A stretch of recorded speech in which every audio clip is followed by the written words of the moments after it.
Hello, welcome to my channel. Today we have missing Ebony Monique Giddens from Columbus, Georgia. She was only 27 years old, 4'9", and weighed 110 pounds.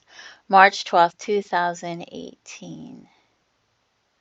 Her family was left behind, and personal items such as her cell phone and her purse. Black hair, short hair with braids, brown eyes. And they have a couple of pictures of her. And then I was Googling looking at it. It said her then boyfriend has been jailed for stalking and assault. So the Friday before she disappeared, there was an altercation between her and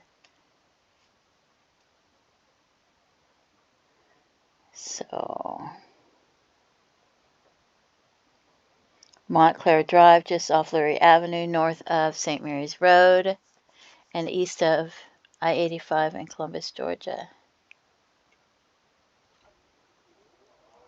Here is the Charlie Project with lots of pictures.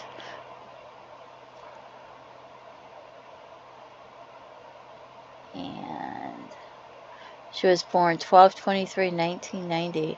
She would be 34 years old right now.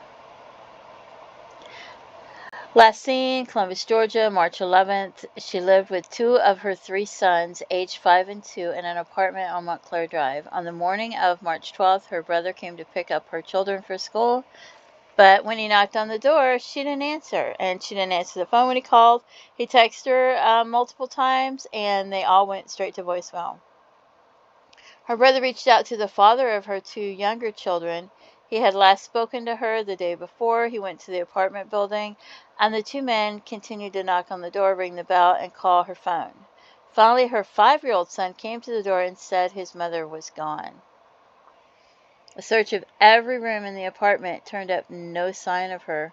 Her purse was in the living room, with her wallet and keys, and her cell phone was missing. Her brother and her son's father called the police to report her missing at that time. The last person known to have spoken to her was a relative who talked to her at 11 p.m. March 11th. Their conversation was normal at the time. The week before she disappeared, she got in a domestic dispute with her boyfriend, Malcolm Jackson. She called the police and said he'd hit her in the face and threatened her with a gun. Jackson was arrested on March 10th for misdemeanor assault. He bailed out of jail the same day. He continued to call Giddens, although she told him their relationship was over. Neighbors reported seeing him working on her car the day before she was last seen.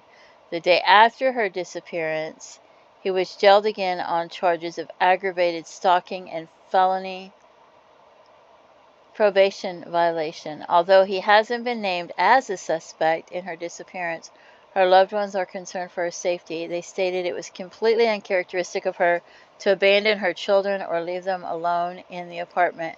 Her case is unsolved. There is the one doe, uncertain if it's male or female, or the race, in Columbus, Georgia, found November 10th, 2023. I don't know if that could be her or not, because it could pretty much be anybody that went missing there, right? Any year, any time, any race, right? Male or female. Scuba diver found remains and reported them to authorities. I'm not sure. So it's a beautiful rainy day where I am, and I love the rain. It's not too cold, it's not too hot, and it just, when it's sprinkling, it just tickles your skin. It feels so good. Anyway, I shouldn't be saying